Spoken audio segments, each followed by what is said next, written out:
नमस्कार दर्शक बंधु पाणीपाग अपडेट रे आपण को स्वागत। दर्शक बंधु ओइंड ओडियार पूर्वानुमान अनुजाई एवं आंचलिक पाणीपाग विभाग जो भली सूचना देइथिला सेही भली भाबरे वर्तमान लघुचाप घनीभूत होईची एवं लघुचाप घनीभूत होई ओएल मार्क लो प्रेशर रूप नेइछि माने स्पष्ट चिन्हित लघुचाप एवं यह प्रभावरे 3 जिला को रेड वार्निंग।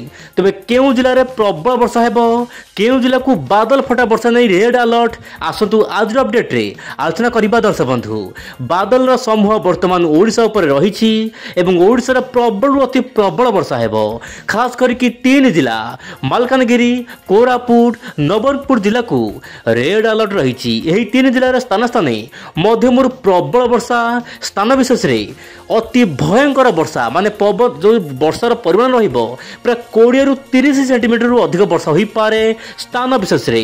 यह सहित दर्शक बंधु कंधमाल कलाहांडी रायगड़ा गजपत जिले में प्रबल वर्षा देखा मिल पारे। सहित मालकानगिरी बलांगीर बौद्ध खोर्धा नयागढ़ कटक यार आखपाख अंचल मध्यम प्रबल वर्षा स्थान विषय देखा मिल पारे। या सहित उत्तर ओडिशा सहित पश्चिम केन्द्र ओडिशार केतक अंचल हल्का मध्यम वर्षा देखा मिल पारे बोली जहाँ सूचना मिलूँ वर्तमान समय। तेज दर्शक बंधु वर्तमान समय लघुचाप घनीभूत लगी यही समय मध्य वायुर चलन सामान्य आप देखिपे।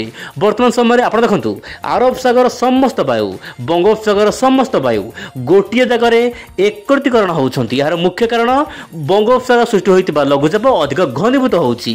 लघुचाप वर्तमान आपंकर जो रोचे दक्षिण ओडिशार मालकानगिरी सहित उत्तर आंध्र प्रदेश उपकूल केन्द्रीभूत होती।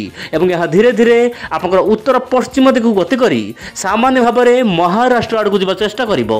यह प्रभाव में मुझे कहली दक्षिण ओडिशा सामान्य अधिक प्रभाव पड़ापी वर्तमान पाग अनुकूल होची।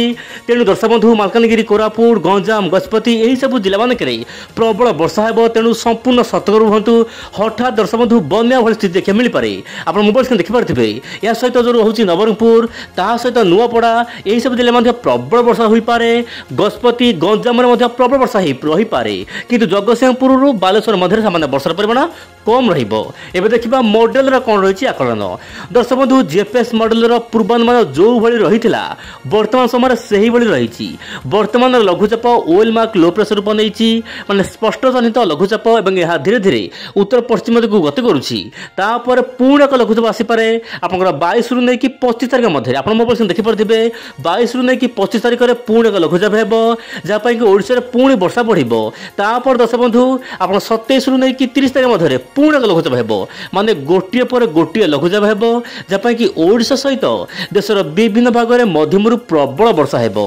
किंतु आगु को जो लघुचाप आसीबो जहाँ जना पड़ुछि उत्तर ओडिशा को अधिक प्रभाव पकेबो। यही समय मध्य प्रशांत महासागर गोटे आसीबो वायु माने बात्यार गोटे रिमांड आसीबो आपण देखि पारथिबे मोबाइल स्क्रीन रे। एवं यह म्यांमार दे सीधा सड़क आपनकर बंगोपसागर जो रहुछि उत्तर ओडिशा को यह इफेक्ट कर आशंका रही मैंने प्रभाव पड़ार आशंका रही। किंतु केते प्रभाव पड़ो यार प्रभाव केमी वर्षा निश्चय पर धीरे धीरे स्पष्ट हो। कि वर्तमान अपडेट अनुसार आगामी 2 दिन दक्षिण ओडिशा विभिन्न अंचल में मध्यम प्रबल वर्षा हेबो जहाँ गोटे प्रकार स्पष्ट सूचना मिलूँ। तेज प्रत्येक दिन पाणीपाग खबर पाई आपण ओइंड ओडिया चैनल को एबे ही सब्सक्राइब करंतु एवं आज वीडियो आपण केउ जिले देखुछंती कमेंट करंतु कमेंट बॉक्स रे। नमस्कार जय जगन्नाथ दर्शक बंधु।